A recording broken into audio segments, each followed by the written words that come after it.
आओ आज कथा सुनो माता रुक्मणी के जन्म की, सारी सृष्टि की माता के धरती पर अवतरण की। विदर्भ की गलियों में आज मचा शोर है, अनंत छाया चारों ओर है। विदर्भ राज के महल में आज गूंजी किलकारी है, आई जो उनके यहाँ विदर्भ कुमारी है। हुआ यूं कि एक दिन महाराज भीष्मक गए थे नदी के तट पर स्नान करने। अचानक दिखा उन्हें एक दिव्य सहस्त्र कमल, जिसे देख नेत्र चौंधियाने लगे। जब देखा उस कमल पर तो एक बालिका को मुस्काते पाया, उसके तेज से सारा विश्व जगमगाया। ना थी वो कोई सामान्य कन्या, थी वो स्वयं श्री कृष्ण की आत्मा, सारी सृष्टि की माँ। उसी समय एक आकाशवाणी ने महाराज को बताया कि दिव्य है ये बालिका, समस्त जगत की आधार है, वैकुंठ है निवास इनका, ये सारे विश्व की तारनहार है। संसार में फैला धर्म है ये, जीवन का प्रत्येक सत्कर्म है ये, भक्ति है ये, भावना है ये, हर जीव की सत्कामना है ये। करते हैं सभी नर नारी इन्हीं को नमन, जिनसे होता है स्वयं जीवन उत्पन्न। समस्त जगत ने इन्हीं को साधा है, नारायण को स्वयं इन्होंने ही अपने प्रेम में बांधा है।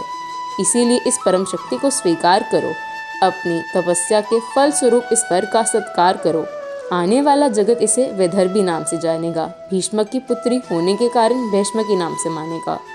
यह तुम्हारी कीर्ति से नहीं, बल्कि तुम इसकी कीर्ति से जाने जाओगे। तुम संसार के सबसे सौभाग्यशाली मनुष्य होगे, जो इसके श्रीमुख से पिता कहलाने का सौभाग्य पाओगे।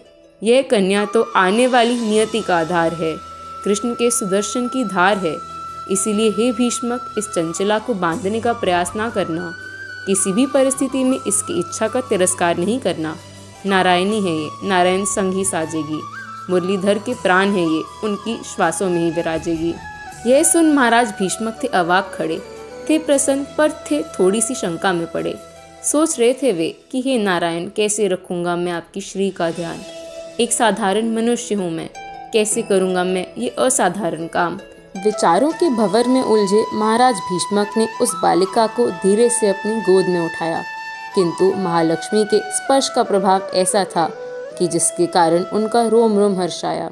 भूल गए वे सारी शंका, भूल गए वे सारी शंका। उन्हें मात्र एक बात का ध्यान रहा कि यह है मेरी प्यारी पुत्री, जिसने मुझे पिता रूप सम्मान दिया। ले गए वे उससे अपने संग महल, वहां जाकर विधिवत उसका स्वागत किया। धर्म यज्ञ का आयोजन कर उसे रुक्मणी का नाम दिया। फिर हुआ उत्सव आरंभ, सारा कुंदनपुर उसमें खो गया।